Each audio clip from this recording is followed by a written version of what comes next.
The ballroom fell silent, not the comfortable hush of anticipation before a waltz, but the sharp, suffocating silence of scandal about to unfold. Clara Hartley stood frozen at the edge of the glittering assembly, her borrowed gloves damp with perspiration, her pulse thundering in her ears so loudly she feared the entire room could hear it. She had not wanted to come to London. She had not wanted to step foot in this palace of marble and gold, where crystal chandeliers cast their merciless light upon everyone below, illuminating every flaw, every wrong stitch, every sign that one did not belong. But Alexander Blackwood, Duke of Ashbourne, her husband in name and nothing more, had sent word 3 days prior that her presence was required at the season's opening ball. Required, not requested, not invited. Required as one might require a servant to present themselves for inspection. And so Clara had come, wearing the only gown she owned fine enough for such an occasion, a pale blue silk that had once belonged to her late mother, altered by her own inexpert hands to fit the current fashion. She knew even before the carriage deposited her at the entrance that she would be devoured by this world of jewels and titles and ancient bloodlines that stretched back centuries, while hers barely stretched back 2 generations. The whispers had started the moment she entered. They always did. The American, the mail-order bride, the nobody who bought a duchess's coronet with nothing but desperation and a signed contract. Clara had learned in the 8 months since she had crossed an ocean to marry a man she had never met that the English aristocracy wielded their words like weapons, sharp and precise, designed to cut without ever drawing visible blood. She had endured those cuts in silence at Thornfield Manor, the remote estate where Alexander had exiled her immediately after their cold, perfunctory wedding ceremony. She had endured them in the monthly letters from her husband's solicitor, which contained funds for the household, but never a single personal word from the Duke himself. She had endured them in the pitying looks of the servants who knew, as all servants knew, that their master had married purely out of legal necessity, a testamentary clause that demanded a wife before his 30th birthday or forfeit the Ashbourne lands forever. Clara Hartley had been the solution to a problem, nothing more. A transaction completed by lawyers across an ocean, her signature purchased with promises of security and respectability that had proven as hollow as the vows Alexander had spoken without ever meeting her eyes. Tonight the whispers were particularly vicious. Clara could hear fragments of them floating across the ballroom like poisoned petals. The ladies in their silk gowns and diamond tiaras leaned toward one another, their fans fluttering with practiced elegance, their smiles sharp as knives. She caught words like unseemly and common, and how mortifying for his grace, forced to acknowledge her publicly. The gentlemen were no kinder, their gazes sliding over her with dismissive appraisal, measuring her worth and finding it catastrophically wanting. This was the world she had married into, a world that had no place for an orphaned American girl, whose only inheritance had been her mother's thimble and her father's debts. Clara felt the old familiar shame rising in her throat, hot and acidic, threatening to choke her. She wanted to flee. She wanted to gather her skirts and run from this gilded prison, back to the carriage, back to Thornfield, back to the quiet obscurity where at least the cruelty was not performed before an audience of hundreds. But then the orchestra, which had been playing a light minuet, fell suddenly and inexplicably silent. The abrupt absence of music was so startling that even the whispers died. Every head in the ballroom turned toward the musicians' gallery, confused, and then slowly, inexorably turned further, following the collective gaze toward the grand staircase. Clara's breath caught in her chest. Alexander Blackwood stood at the top of the marble stairs, resplendent in black evening dress. His dark hair swept back from a face that might have been carved by a Renaissance master, all sharp cheekbones and stern mouth, and eyes the color of winter storms. He was looking directly at her, not through her, not past her, not with the cold indifference that had characterized every brief encounter they had shared since their wedding day. He was looking at her as though she were the only person in the entire glittering assembly, as though the hundreds of nobles and their ruthless judgment simply did not exist. "I am so happy you are here with me today, joining me in this journey back to a time when love was a matter of both heart and honor, when a single moment could change everything, and when the greatest transformations happened not in grand gestures alone, but in the quiet courage of a woman who refused to believe that her worth could be measured by the cruelty of others. If this story speaks to your heart, please take a moment to subscribe and leave a like, because your support allows me to continue bringing these tales of redemption and romance to life. Now let us return to that breathless moment in the ballroom, where Clara Hartley's entire world was about to shift on its axis. Alexander began to descend the staircase, each footfall measured and deliberate, and the crowd parted before him like water before the prow of a ship. He did not glance at the Duchess who had orchestrated this evening, nor at the Countess who had publicly mocked Clara's accent just moments before,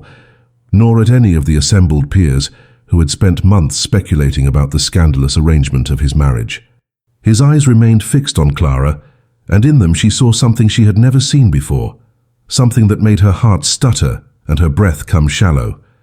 She saw recognition. She saw regret. She saw a determination so fierce it seemed to burn away everything else in the room, reducing the glittering assembly to mere shadows and smoke. The Duke of Ashbourne crossed the ballroom floor toward his unwanted wife, and Clara understood, in that suspended moment before he reached her, that something fundamental had changed, that the man approaching her was not the same cold stranger who had exiled her to Thornfield 8 months ago,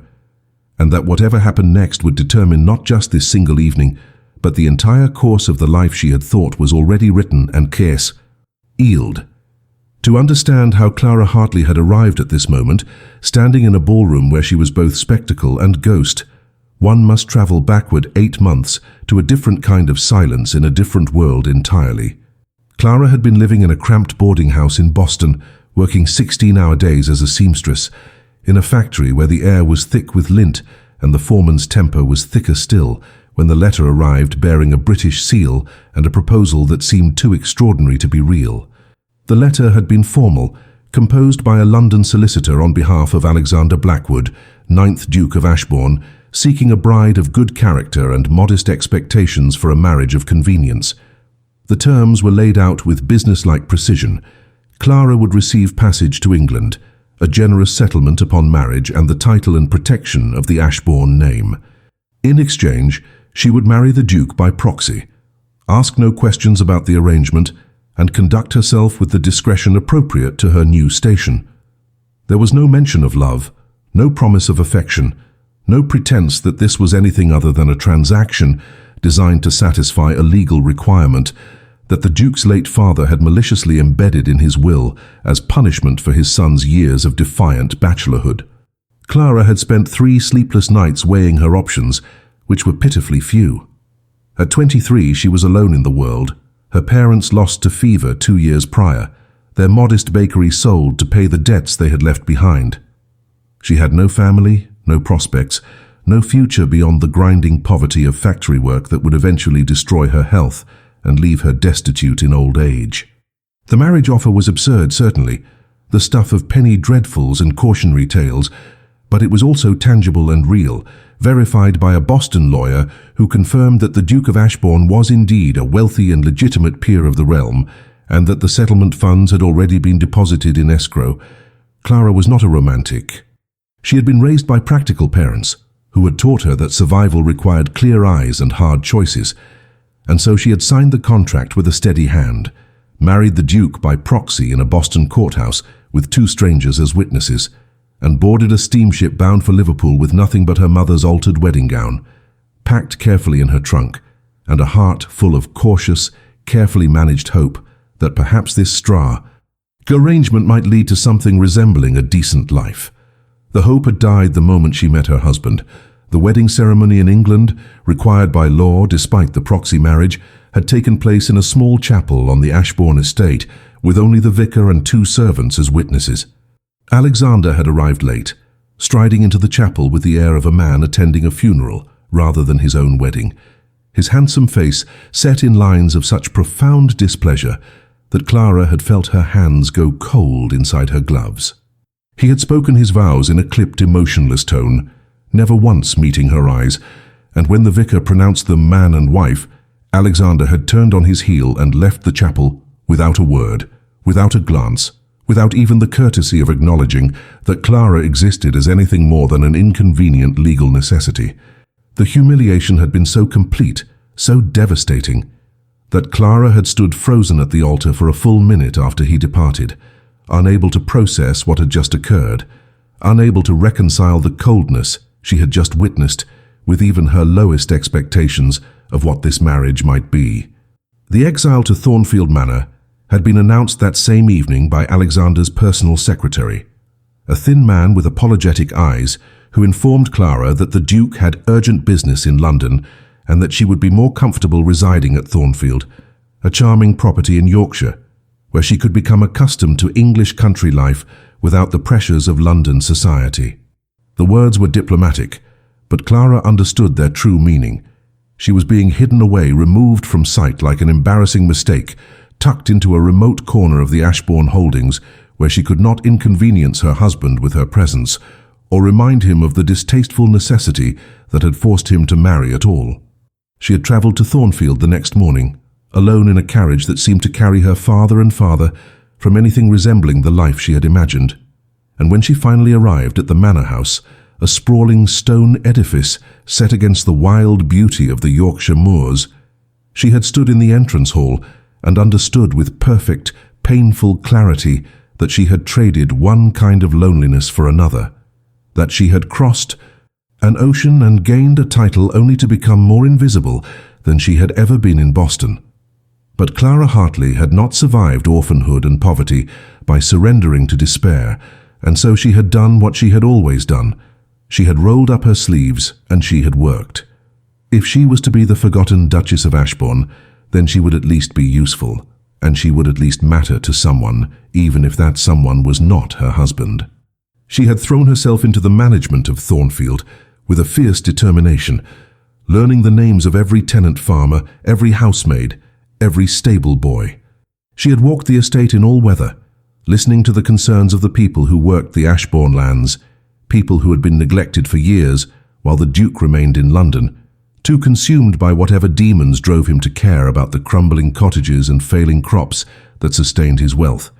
Clara had used her settlement funds to make repairs, to purchase seeds,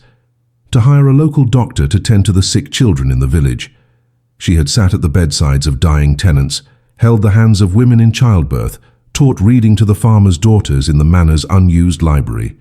Slowly, painfully, she had built something real in her exile, had created a life that mattered even if her husband never saw it, never acknowledged it, never cared that the woman he had discarded was transforming his forgotten estate into something that resembled a home. The months at Thornfield had passed in a rhythm of quiet purpose, and Clara had almost convinced herself that she could build a meaningful life within the boundaries of her exile, that she could find contentment in the respect of the tenants and the satisfaction of work well done, even if she would never have the acknowledgement of the man whose name she carried. The letters from London arrived with predictable regularity, always from the Duke's solicitor, never from Alexander himself, containing household funds and terse instructions about estate matters, but never a single personal inquiry about her well-being or her adjustment to English life. Clara had stopped hoping for anything more. She had learned to armor herself against the hurt of being so thoroughly dismissed, had taught herself to find her worth in the tangible improvements she made to Thornfield rather than in the fantasy of a husband who might one day see her as something other than an inconvenient obligation. The tenants had begun calling her Your Grace with genuine warmth rather than mere formality, and that small victory had seemed, for a time, like enough. But then the crisis had come, sudden and devastating as a summer storm. A late blight had struck the estate's potato crop, threatening the food stores that would carry the tenant families through winter, and simultaneously, a conflict had erupted with a neighbouring landowner over water rights that affected 3 of Thornfield's farms. The estate manager, an elderly man who had served the Ashbourne family for 40 years, had fallen gravely ill, leaving no one with the knowledge or authority to address either emergency. Clara had written to London, explaining the situation in careful detail, requesting either Alexander's immediate presence or his explicit authorization for her to act on his behalf. The response had come not from the Duke, but from his secretary, granting her the necessary authority with language so formal and distant it might have been addressing a stranger rather than his wife. Clara had felt the familiar sting of rejection, but she had not had time to indulge it. She had rolled up her sleeves and thrown herself into solving the problems before her, with a determination born of both necessity and a deep, fierce love for the people who depended on Thornfield's success. She had negotiated with the neighboring landowner, a pompous baron who had initially refused to even meet with a woman, until her detailed knowledge of water law and property boundaries had forced him to concede her points. She had contacted agricultural experts at the university, implementing their recommendations for salvaging the affected crops and diversifying the plantings to prevent future catastrophes. She had organized the village women into a cooperative that could preserve and distribute food more efficiently, ensuring that no family would go hungry, even in the worst scenarios. The work had been exhausting, consuming every waking hour for weeks. But Clara had discovered something unexpected in the midst of the crisis. She was good at this. She had a mind for management, a talent for negotiation, and a genuine care for the people she served that made them trust her judgment and follow her leadership. By the time the immediate dangers had passed, Thornfield was not merely saved but transformed, operating with an efficiency and prosperity it had not known in decades, and Clara Hartley had proven herself to be far more than the disposable bride her husband had imagined. Word of Clara's success had apparently reached London, though she had not sought recognition or praise, because 6 weeks after the crisis had been resolved, a carriage bearing the Ashbourne crest had appeared in Thornfield's drive, and Alexander Blackwood himself had emerged, looking travel-worn and serious and utterly unexpected. Clara had been in the village when he arrived, visiting a tenant family's new baby, and she had returned to the manor to find her husband waiting in the library, standing before the window with his back to the door, his posture rigid with what she had assumed was displeasure at being forced to acknowledge the wife he had tried so hard to forget. She had entered the room with her heart hammering, prepared for criticism or perhaps cold gratitude at best, but when Alexander had turned to face her, she had seen something in his expression that had stolen the breath from her lungs. It was not displeasure. It was not indifference. It was something raw and complicated, and almost painful to witness, a tangle of emotions that seemed to be waging war behind his carefully controlled features, and for the first time since their wedding day, Alexander Blackwood had truly looked at Clara, had seen her not as an obligation or a solution to a legal problem, but as a person, a woman, someone real and present and deserving of his attention. The conversation that followed had been awkward and halting, neither of them skilled at bridging the chasm that 8 months of silence and separation had created between them. Alexander had thanked her for her management of the crisis, his words formal but his tone carrying an undercurrent of something that might have been shame or perhaps wonder. He had asked questions about the estate improvements, and Clara had answered carefully, trying to discern what he wanted from this unexpected visit, whether he had come to finally send her away permanently or whether something else entirely had brought him to Yorkshire. They had dined together that evening, the first meal they had ever shared, and the silence between courses had been thick with all the things neither of them knew how to say.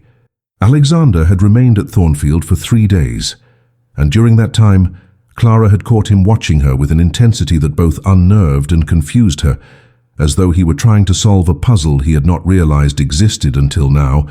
as though he were seeing for the first time that the woman he had married and immediately discarded possessed depths and strengths he had never bothered to imagine,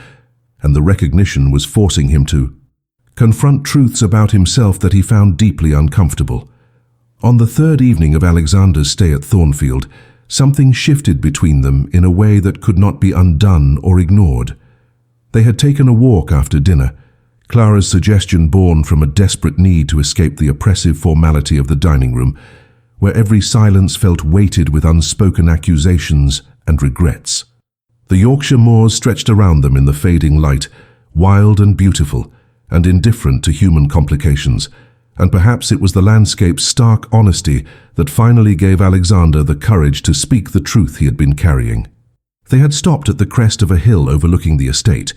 and Clara had been commenting on the progress of the new drainage system when Alexander had suddenly interrupted her, his voice rough and strained, telling her that he needed to explain something, that he owed her an explanation, even though no explanation could possibly excuse what he had done. Clara had fallen silent, her heart racing, unsure whether she wanted to hear what he was about to say, unsure whether any words could bridge the distance between the cold stranger who had abandoned her and the complicated man who now stood beside her, with anguish written across his features. Alexander had told her about Catherine. Catherine Thornbury, the woman he had loved with the desperate intensity of youth. The woman he had planned to marry before his father's death, had revealed the manipulative terms of the will, the woman who had promised him forever, and then had shattered that promise in the cruelest way imaginable. Catherine had been the daughter of an earl, beautiful and charming and utterly mercenary, and when she had learned that Alexander would be required to marry quickly to retain his inheritance, she had assured him that she would wait, that they would find a way around the legal requirements together. But the moment Alexander had confided in her about the mail-order bride solution, the proxy marriage that would satisfy the letter of his father's will while allowing him to maintain his true affections for Catherine, she had revealed her true nature with devastating clarity. She had laughed at him, mocked him for his naivety, and confessed that she had only pursued him for his title and wealth, and that she had no intention of becoming the wife of a duke who had debased himself by marrying some desperate American nobody. She had spread vicious rumors throughout London society, painting Alexander as a fool who had been forced to purchase a bride like one might purchase livestock, and she had done it all with a smile, with the calculated cruelty of someone who enjoyed watching others suffer. The betrayal had broken something fundamental in Alexander, had convinced him that love was a fiction designed to make fools of men who were stupid enough to believe in it, and he had retreated behind walls of ice and anger, determined never to be vulnerable again, never to trust again, never to allow anyone close enough to inflict that kind of pain. Clara had been the collateral damage of that self-protective fury. He had married her in a state of bitter cynicism, seeing her not as a person, but as a symbol of everything he had lost, a walking reminder that he had been forced to compromise his pride and his plans because of his father's posthumous cruelty and Catherine's calculated betrayal. He had exiled Clara to Thornfield because he could not bear to look at her without seeing his own humiliation reflected back, without remembering that he had been fool enough to believe that Catherine's affection was real. It was not Clara's fault, Alexander had said, his voice breaking with emotion he could no longer contain. It had never been her fault, and she had deserved so much better than the cruel indifference he had shown her, the abandonment he had justified to himself as necessary self-preservation, when in truth it had been nothing more than cowardice and misdirected rage. Clara had listened to this confession with tears streaming down her face, tears not of self-pity, but of a complicated grief for the pain they had both endured, for the months they had lost to his inability to see past his own wounds, for the loneliness she had suffered because another woman's cruelty had poisoned him against any possibility of connection. She had asked him, her voice barely a whisper, why he was telling her this now, what had changed, and Alexander had turned to face her fully in the gathering darkness, his expression raw and exposed in a way she had never imagined possible. He had told her that watching her over these past 3 days, seeing the life she had built at Thornfield, witnessing the love and respect the tenants showed her, understanding the intelligence and compassion and sheer strength of character she possessed, had forced him to confront a truth he had been desperately avoiding. He had been given something precious, someone precious, and he had thrown it away because he had been too consumed by his own. He had pain to recognize her value. He had married her as a transaction, but she had become a duchess in truth through her own merit, and he had no right to her forgiveness, no right to ask for anything from her after the way he had treated her. But he needed her to know that he saw her now, truly saw her, and the recognition was devastating him because it made him understand exactly what his cruelty had cost them both. The confession had hung between them in the twilight air, and Clara had not known how to respond, had not known whether she could trust this sudden vulnerability or whether it was simply another form of manipulation, another way for Alexander to ease his own guilt, without truly changing anything fundamental between them. But then he had done something that shifted everything. He had reached for her hand tentatively, as though expecting her to pull away, and when she had not, when she had allowed her fingers to be enfolded in his larger, warmer ones, he had told her that he wanted to try again, that he wanted a real marriage if she would give him that chance, that he understood he would have to earn her trust and her affection because he had forfeited any claim to them through his own actions. He had told her that he was returning to London the next day because he had obligations he could not avoid, but that he wanted her to come with him, wanted to introduce her properly to society as his Duchess, wanted the world to know that Clara Hartley was not some shameful secret to be hidden away, but the woman he was proud to call his wife. And, most importantly, he had told her that if she chose not to come, if she chose to remain at Thornfield and never forgive him, he would understand. He would not force her, but he hoped desperately that she would give him the opportunity to prove that he could be worthy of the grace she had already shown to everyone at Thornfield, that he could learn to be the husband she deserved, rather than the cold stranger who had broken her heart before Evie. And giving her a chance. Clara had not given Alexander her answer that night on the moors, had told him instead that she needed time to think, to process everything he had revealed, to understand whether she could truly open her heart to a man who had already wounded it so deeply. She had spent the hours after their conversation pacing her bedroom at Thornfield, wrestling with questions that had no easy answers. Could people truly change? Or was Alexander's sudden transformation simply the product of guilt that would fade once his conscience had been eased? Did she have the courage to risk loving a man who had already demonstrated his capacity for coldness, who had shown her that when he was in pain his instinct was to inflict that pain on others, rather than to seek comfort or connection? And perhaps most importantly, did she even want the life he was offering? The glittering but treacherous world of London society, where she would always be the American interloper, the bought bride,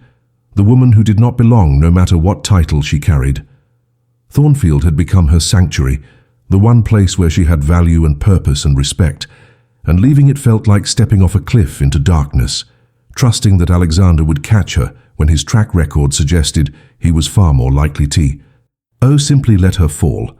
But beneath all those fears and rational concerns, there was something else, something Clara had been trying desperately to ignore during the months of her exile.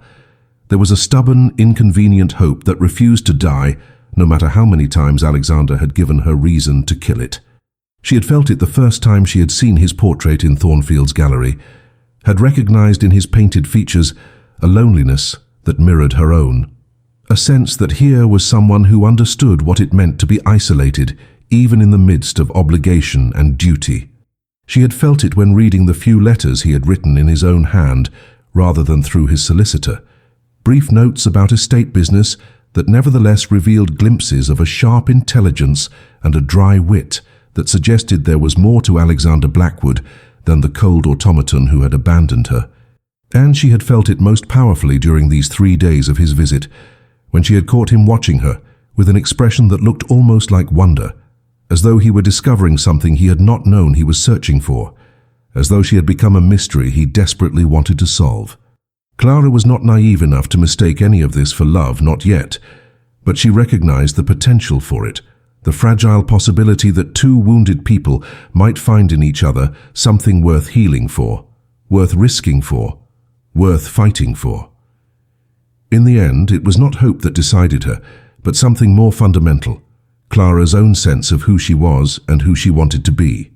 She had not crossed an ocean and survived 8 months of loneliness and built a life at Thornfield only to hide in safety for the rest of her days.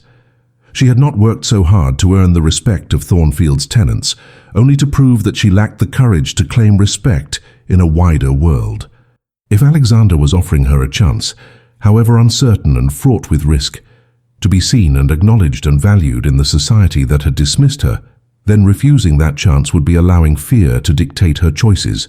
would be accepting the limitations others had tried to impose on her, rather than insisting on her own worth. Clara Hartley had spent too much of her life being invisible, being overlooked, being told in 1,000 subtle ways that she was not enough, and she would be damned if she allowed that to be the final word on her story. So when morning came, and Alexander had prepared to depart for London, Clara had met him in Thornfield's entrance hall and told him, her voice steady despite the fear hammering in her chest, that she would come to London, that she would give him the chance he was asking for,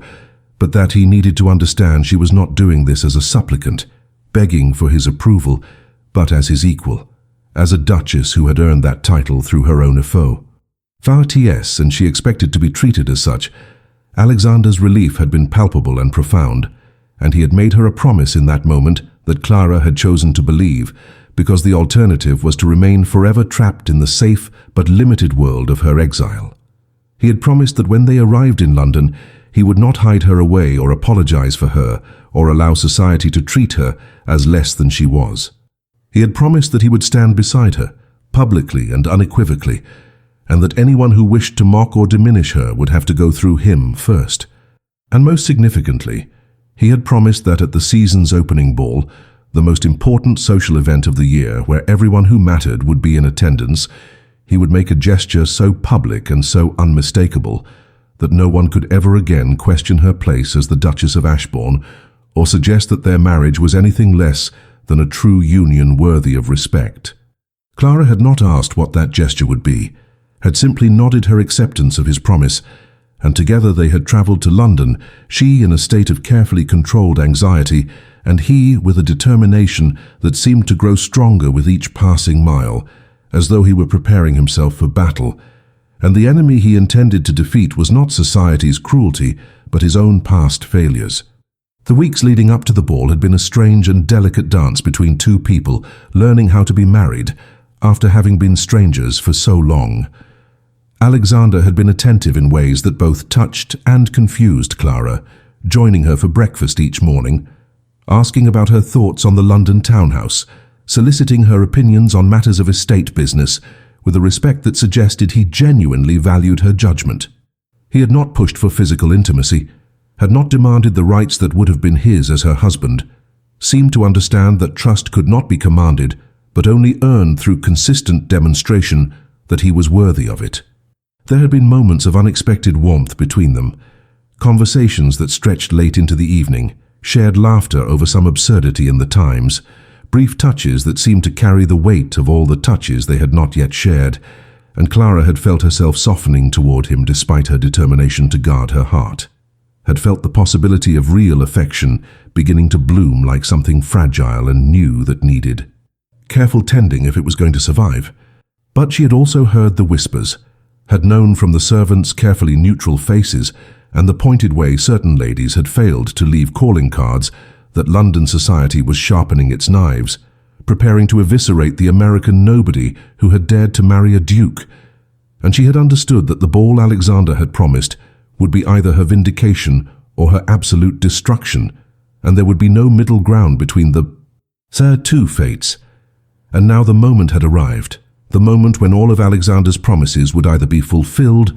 or revealed as empty words designed to ease his guilt without actually costing him anything of substance. Clara stood at the edge of the ballroom, watching her husband descend the marble staircase with the entire assembly's eyes upon him, and she felt the weight of every doubt she had harbored over the past weeks pressing down on her chest until she could barely breathe. This was the test, the moment of truth that would determine not just the course of their marriage, but the entire trajectory of her life in England. If Alexander faltered now, if he acknowledged her with some polite but distant gesture before turning his attention to the more suitable ladies of the ton, then Clara would know with absolute certainty that his transformation at Thornfield had been temporary, a momentary guilt-driven impulse that could not withstand the pressure of public scrutiny. She would know that she was destined to remain forever on the margins of this glittering world, tolerated but never truly accepted, a duchess in name but a ghost in reality, and the knowledge would break something in her that she was not sure could ever be repaired. But Alexander did not falter. He reached the ballroom floor and began walking directly toward her, his path unwavering and deliberate, and the crowd parted before him in confused silence, hundreds of aristocrats trying to comprehend what they were witnessing. Clara could see the shock registering on face after face as the assembly realized that the Duke of Ashbourne was not heading toward the Duchess of Pembroke, who had positioned herself strategically near the dance floor with obvious expectations of opening the ball on his arm. He was not heading toward Lady Catherine Thornbury, who stood with a cluster of her admirers, her beautiful face frozen in an expression of disbelief that would have been satisfying if Clara had possessed the emotional capacity to feel anything beyond her own thundering heartbeat. Alexander was walking toward his wife, the woman society had spent months dismissing as beneath notice, and the symbolism of that choice was so powerful, so loaded with social significance, that even the most obtuse observers understood they were witnessing something extraordinary, something that would be discussed and analysed in drawing rooms across London for months to come. When Alexander stopped before her, Clara found herself looking up into eyes that held none of the coldness she had seen on their wedding day, none of the distant politeness of their early weeks in London. What she saw instead was an intensity of focus that made her feel as though she were the only real thing in a room full of painted shadows,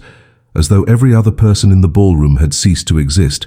and there was only Alexander and Clara and the silent promise passing between them. He extended his hand to her, palm up, the gesture both a request and an offering,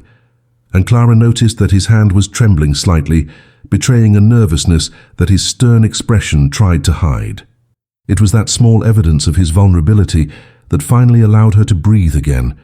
that reminded her that Alexander was as terrified as she was, that this moment was costing him something real, that he was risking the judgment of his peers and the security of his social position for her, and the realization gave her the courage to place her trembling hand in his steady one, to accept what he was offering, even though she still did not fully understand what it meant or where it would lead. Alexander's fingers closed around hers with a warmth that seemed to radiate up her arm and settle somewhere in the region of her heart, and then he did something that sent a collective gasp through the assembly. He raised her hand to his lips and pressed a kiss to her gloved knuckles,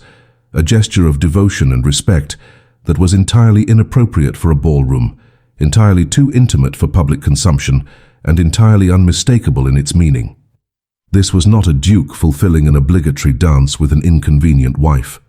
This was a man declaring his regard for a woman he valued, a husband honoring a wife he had chosen not out of legal necessity, but out of genuine respect and growing affection. The kiss lingered for a heartbeat longer than propriety allowed, and when Alexander finally released her hand, he did not step back or create distance between them. Instead, he turned to face the assembly, keeping Clara's hand firmly clasped in his,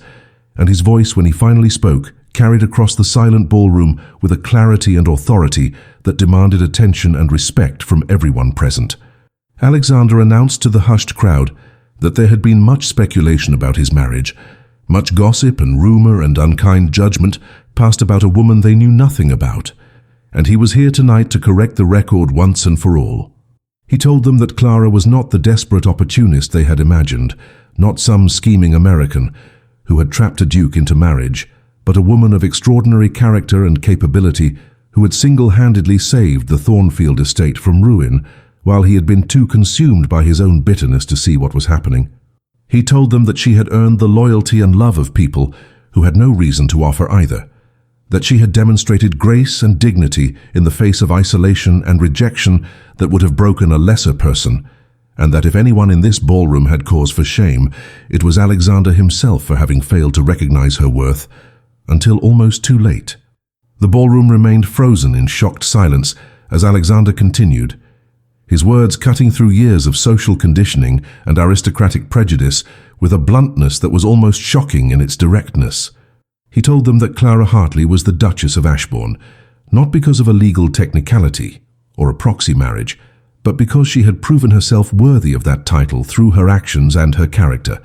and anyone who disagreed with that assessment was welcome to voice their concerns directly to him,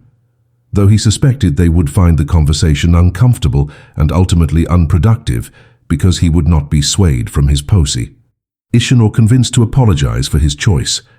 The silence that followed Alexander's declaration was absolute and suffocating, the kind of silence that precedes either revolution or catastrophe, and Clara felt suspended in that breathless moment, aware that the entire trajectory of her future hung in the balance, dependent on how society chose to respond to this unprecedented public challenge. She could see the calculation happening on faces throughout the ballroom,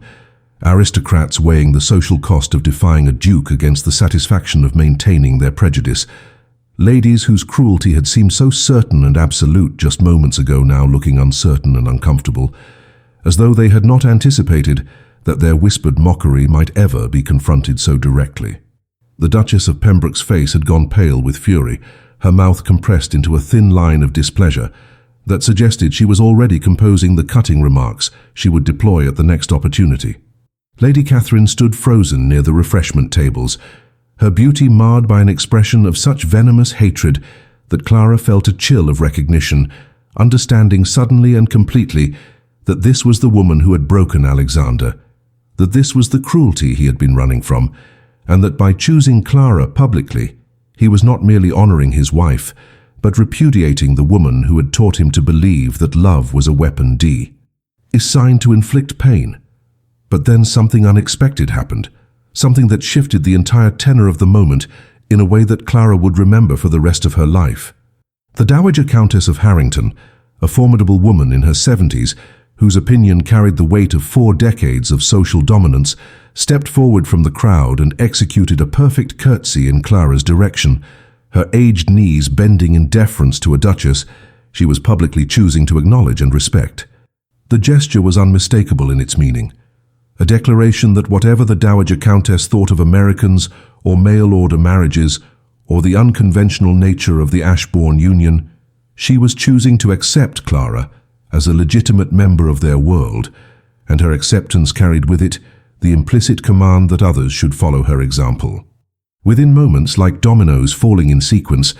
other members of the assembly began to curtsy or bow, some with genuine warmth in their expressions, others with barely concealed reluctance, but all of them recognizing that Alexander had forced their hand, that he had made it impossible to continue dismissing Clara without directly insulting him, and very few people were willing to risk the Duke of Ashbourne's displeasure for the sake of Mainty, aiming their prejudice against his wife. Clara felt tears burning behind her eyes, threatening to spill over, and reveal just how deeply this moment was affecting her, how desperately she had needed this validation, even as she had told herself she could survive without it. She had spent 8 months believing herself invisible, 8 months accepting that she would never belong in this world, no matter what title she carried. And now, in the space of a few extraordinary minutes, that reality had been overturned, transformed, rewritten into something she had not dared to hope for. She was being seen, truly seen, not as an inconvenient transaction or a shameful secret, but as a person worthy of acknowledgement and respect. And the recognition was so overwhelming that she swayed slightly on her feet, her vision blurring with the tears she was fighting to contain.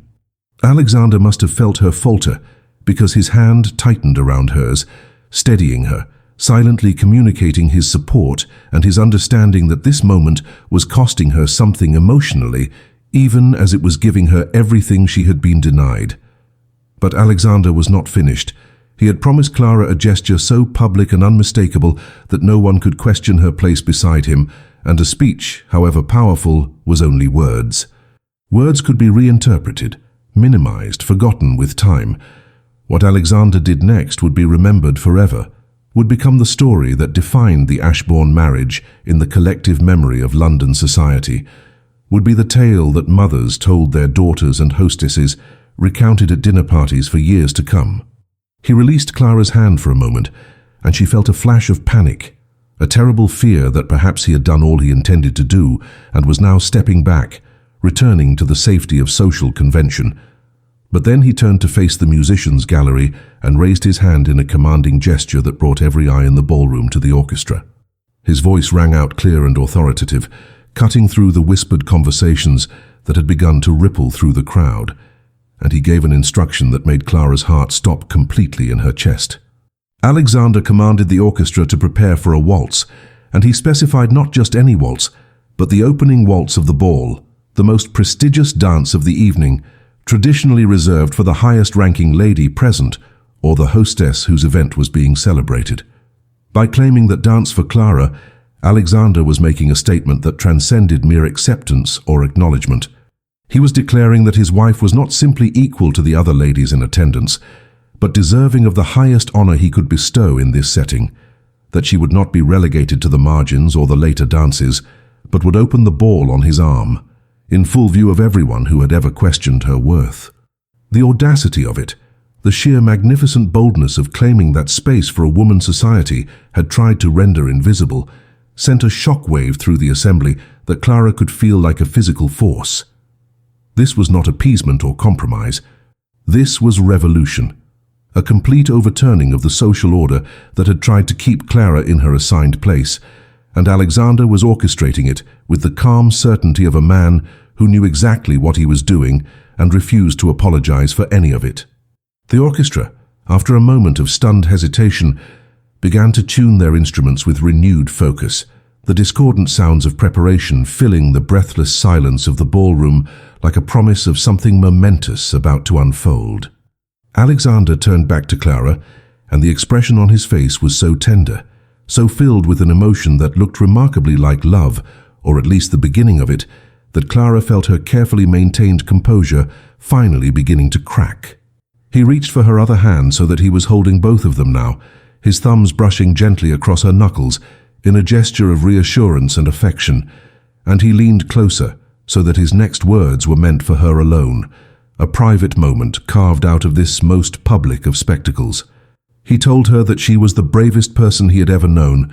that she had survived his cruelty and turned it into grace, that she had built a life of meaning and purpose in the ruins of what he had offered her, and that watching her these past weeks in London, seeing her navigate a society that had tried so hard to break her spirit, had taught him what true strength looked like, had shown him that the woman he had dismissed as insignificant was in fact extraordinary in ways he was only beginning to understand. Clara could not speak past the emotion clogging her throat, could only look up at Alexander through tears that were now flowing freely down her cheeks, no longer caring if the entire ballroom witnessed her vulnerability, no longer concerned with maintaining the facade of untouchable dignity she had worn like armor for so many months. She squeezed his hands in response, trying to communicate through touch what words could not express, trying to convey that she understood what this was costing him, that she recognized the courage it required for a man who had been so profoundly hurt to open himself to the possibility of connection again, to risk the judgment of his peers and the condemnation of a society that valued conformity above all else. This was not just vindication for Clara. This was transformation for them both, a moment when two wounded people chose to believe that healing was possible, that the mistakes of the past did not have to determine the shape of the future, that love, or something very much like it, could grow even in the most unlikely soil if it was tended with patience and genuine care. The opening strains of the waltz began, the violins singing out the familiar melody that every person in the ballroom had danced to 100 times before, but tonight the music sounded different, charged with significance and emotion that transformed it from mere entertainment into something approaching the sacred. Alexander led Clara to the center of the ballroom floor, and the crowd parted to create space for them, a circle of spectators forming around the perimeter of the dance floor, all eyes fixed on the Duke and Duchess of Ashbourne as they took their positions. Alexander's hand settled at Clara's waist with a possessiveness that was both thrilling and slightly scandalous, his grip firm and sure, communicating through his touch that he would not let her fall, that he would guide her through this dance and through whatever came after with the same steady certainty.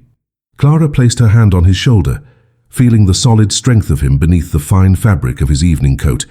and when their other hands joined in the traditional waltz position, palm to palm with fingers intertwined, Clara felt a current of something electric and undeniable pass between them, a recognition that this dance was about so much more than steps and music and social obligation. They began to move, and Clara was grateful beyond measure for the hours she had spent as a girl learning to dance in the Boston boarding house. The careful instruction from a patient teacher who had insisted that every young lady should know the basic steps, even if she never expected to attend a grand ball. Those lessons, which had seemed so frivolous at the time, now proved their worth as Clara followed Alexander's lead without hesitation, her body responding to the subtle pressure of his hand at her waist, the gentle guidance of his fingers against hers. They spun across the ballroom floor with a grace that surprised even Clara herself, moving as though they had danced together 1,000 times before, as though the physical distance that had characterized their marriage until now was being erased with every turn, every step, every moment. They remained locked together in this intimate public display. The other dancers remained at the perimeter, honoring the tradition that the opening waltz belonged to a single couple, and Clara was acutely aware that she and Alexander were the sole focus of hundreds of judging eyes, that every stumble would be noted, Every moment of awkwardness would become fodder for gossip. But she found that she no longer cared about those watching eyes, no longer feared their judgment, because she was too consumed by the man holding her, by the way. He was looking at her as though she were the only person in the world who mattered. The waltz continued, and Clara lost herself in the movement, in the swirl of her skirts and the strength of Alexander's arms and the music that seemed to be playing just for them, creating a world that existed only in the space of this dance, only in the moments they stole from time and propriety and the weight of expectation. She could see the wonder in Alexander's eyes, could feel the way his hold on her tightened fractionally, as though he were afraid she might disappear if he relaxed his grip, and she understood in that instant that he was as overwhelmed by this moment as she was, that he had not anticipated how it would feel to hold her like this, to dance with her not out of obligation, but out of genuine desire to have her in his arms.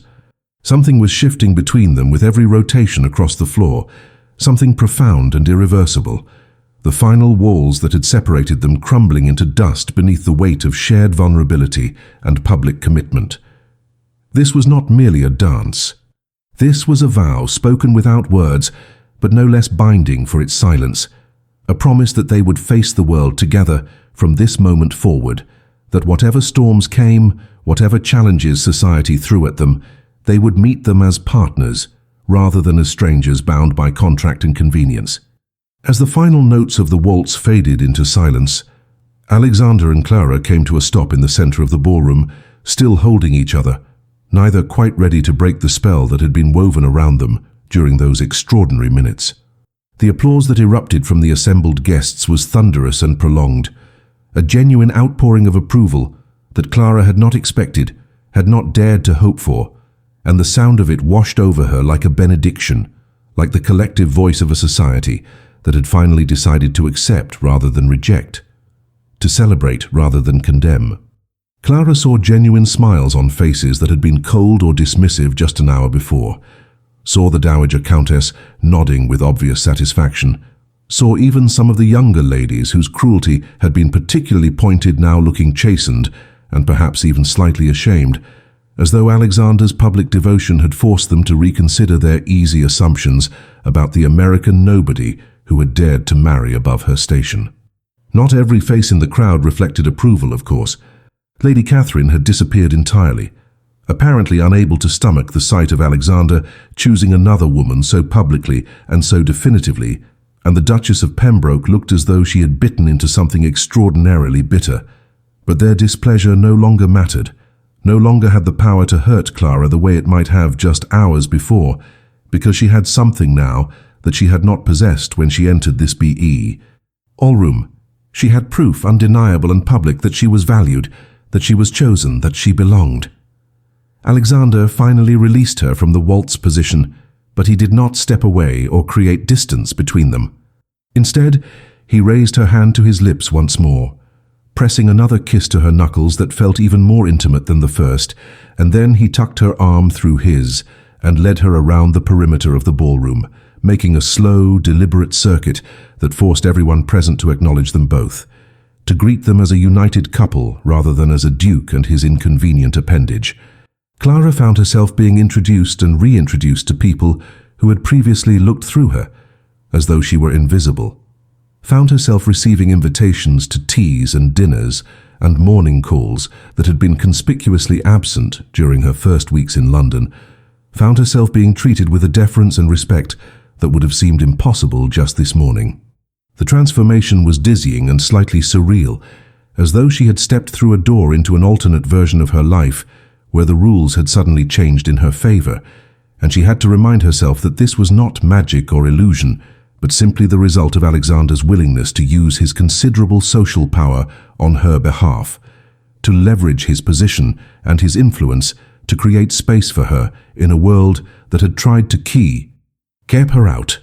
The evening stretched on in a blur of conversation and dancing and careful navigation of social dynamics that were still foreign to Clara, but becoming less mysterious with each passing hour. Alexander remained at her side throughout, a constant protective presence that both comforted and emboldened her, and Clara found herself relaxing into the role she had been so afraid to claim, found herself laughing at someone's jest and offering opinions on art and literature, and discovering that when she was not paralyzed by fear of rejection, she actually enjoyed the intellectual stimulation of these conversations. She danced with other gentlemen as propriety required, but she found herself constantly aware of where Alexander was in the ballroom, found her gaze seeking him out across the crowded space, and every time their eyes met, she saw the same awareness reflected back, the same consciousness that something fundamental had shifted between them tonight, that they were no longer playing at marriage, but beginning to build something real and solid and potentially lasting. As the ball finally drew to a close in the early hours of the morning, Clara found herself in the Ashbourne carriage beside Alexander, her feet aching from hours of dancing, her face tired from smiling, but her heart fuller than she could ever remember it being. The streets of London passed by the carriage windows in a blur of lamplight and shadow, and inside the intimate darkness of the carriage, Alexander reached for her hand again, holding it gently in both of his, and he told her with a quiet intensity that made her breath catch that tonight had been the beginning, not the culmination, of what he hoped they could build together. He told her that he knew he had months and perhaps years of making amends ahead of him, that one grand gesture, however public and dramatic, could not erase the pain of 8 months of isolation and rejection, but that he wanted her to know he was committed to the work of earning her trust and her affection, committed to becoming the husband she deserved rather than the one he had been. He told her that watching her tonight, seeing her navigate the treacherous waters of high society, with such grace and intelligence and quiet dignity, had made him understand just how fortunate he was that she had agreed to give him a second chance, that she had not chosen the safety of remaining at Thornfield over the risk of opening her heart to a man who had already hurt her so badly. Clara listened to these words in the darkness, and she felt the last of her protective walls beginning to crumble, felt the possibility of real love beginning to take root in the soil of mutual respect and growing affection they had cultivated over these past weeks. She told Alexander, her voice soft but steady, that she could not promise him her heart immediately, that trust once broken required time and consistency to rebuild, but that she was willing to try, willing to believe that the man who had held her so carefully during that waltz was the true Alexander, and that the cold stranger who had exiled her had been merely a wounded, frightened version of himself that need not define who he could become.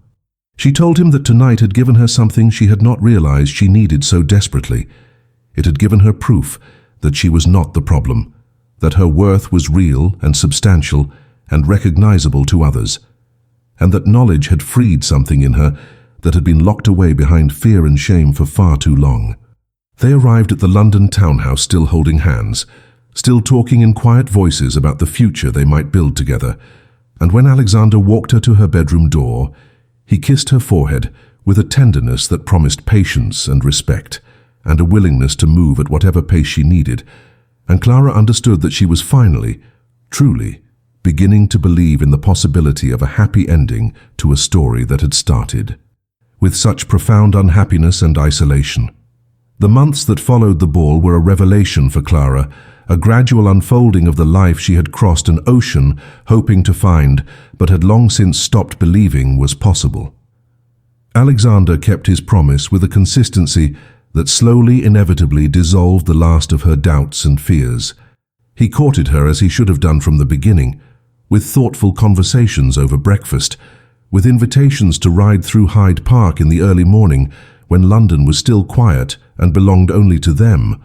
with carefully chosen books left on her pillow accompanied by notes in his own handwriting, explaining why he thought she might enjoy them. They attended the opera together, visited art galleries, hosted dinners where Alexander made certain that Clara's opinions were solicited and respected, where he deferred to her judgment on matters of household management and social planning in ways that made clear to everyone present that the Duchess of Ashbourne was not a figurehead but a true partner in the running of their lives and estates. Slowly, carefully, like two people learning a new language together, they built the foundation of genuine intimacy, and the day came when Clara realized that she no longer flinched when Alexander reached for her hand, no longer questioned his sincerity when he smiled at her across a crowded room, no longer armored her heart against the possibility that he might hurt her again, because she had finally, truly begun to trust that he would not. Their marriage was consecrated not in the cold chapel where they had first spoken vows neither meant, but in the warmth of the London townhouse on a spring evening 6 months after the ball, when Alexander came to Clara's door and asked with heartbreaking vulnerability if he might stay, if she was ready to be his wife in truth and not merely in name, and Clara had opened the door and welcomed him in with a certainty that came from knowing she was choosing this freely, that she was giving herself not out of obligation or social pressure, but out of genuine affection and growing love for the complicated, flawed, sincere man who had proven himself worthy of that gift through months of patient devotion. The physical joining of their marriage was tender and careful and achingly intimate, a conversation conducted in touches and whispered endearments, and when Clara woke the next morning in Alexander's arms, she understood that she had finally arrived at the destination she had been traveling toward since the day she signed that contract in Boston. Not the title or the wealth or the social position, but the simple, profound gift of being loved and valued by someone who saw her clearly and chose her anyway, chose her not despite her origins, but because of the strength and grace with which she had survived everything life and he himself had thrown at her. The years that followed brought the fullness of the life Clara had scarcely dared to imagine. She became not merely the Duchess of Ashbourne, but a force in her own right, known throughout England for her charitable work with tenant families, for the schools she established on the Ashbourne estates, for the quiet but revolutionary changes she implemented that improved the lives of hundreds of working families who had been neglected by generations of aristocratic landowners too consumed with London society to notice the suffering in their own holdings. Alexander supported her work with genuine enthusiasm, learning from her example that nobility carried with it not merely privilege but responsibility, that their wealth and position could be used to create meaningful change if they had the courage and commitment to do so.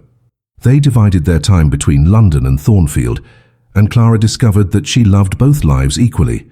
The intellectual stimulation and social engagement of the city, balanced by the quiet satisfaction of seeing the tangible results of her work in the Yorkshire countryside, where she had first learned what it meant to matter, to be valued,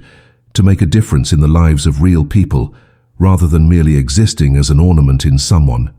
else's story. They had 3 children over the years, 2 daughters and a son, and Clara raised them with the values she had learned through hardship,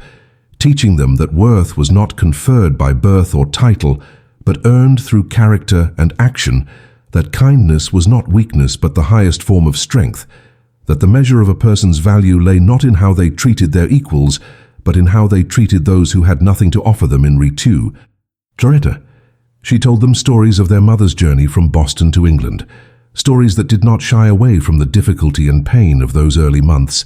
but that emphasized the resilience and courage required to build a life of meaning when circumstances seemed determined to deny that possibility. Alexander proved to be a devoted father, patient and affectionate with his children, in ways that suggested he was consciously choosing to parent differently than he himself had been raised, breaking cycles of emotional distance and cold expectation that had poisoned his own relationship with his father. Together they created a family that was built on genuine love and mutual respect rather than on duty and tradition alone, and their household became known throughout London as one where laughter was common, where children were encouraged to think and question rather than merely obey, where the staff were treated with dignity and fairness that inspired loyalty far deeper than mere wages could purchase. And so, dear listener, the story of Clara Hartley and Alexander Blackwood, Duke of Ashbourne, reached its conclusion not in a single moment of dramatic rescue or vindication, though that moment at the ball remained the turning point that made everything else possible, but in the quiet accumulation of days and years lived with intention and integrity and genuine care for one another. Their story reminds us that worth is not determined by where we start, but by how we choose to live. That second chances are possible even after the deepest hurts, if we have the courage to believe in them. That love, real love, is not the lightning strike of passion we see in novels, but the steady, patient work of choosing each other day after day, of seeing past the wounds to the person underneath, of building something solid and true on the foundation of mutual respect and growing affection. Clara's vindication was not merely that society finally acknowledged her value, though that mattered,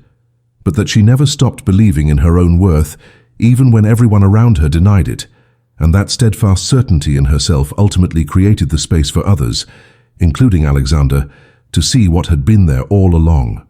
If you are someone who has ever felt invisible, who has ever been told you do not belong, who has ever questioned your own value because the world around you seemed determined to diminish it, then know this: your worth is not determined by those who cannot or will not see it. Your story is not finished simply because others tried to write its ending, and the validation you seek may come not from proving yourself to those who doubted you, but from finding the people and places that recognize your value without requiring proof. Hold fast to who you are, build your life with integrity and purpose regardless of who is watching, and trust that the vindication you deserve will come not necessarily in grand public gestures, though sometimes it does, but in the quiet satisfaction of knowing that you remained true to yourself when it would have been easier to become small and invisible and forgettable. You are worthy of love, of respect, of a life that matters, and no one, no matter their title or power or social position, has the authority to tell you otherwise.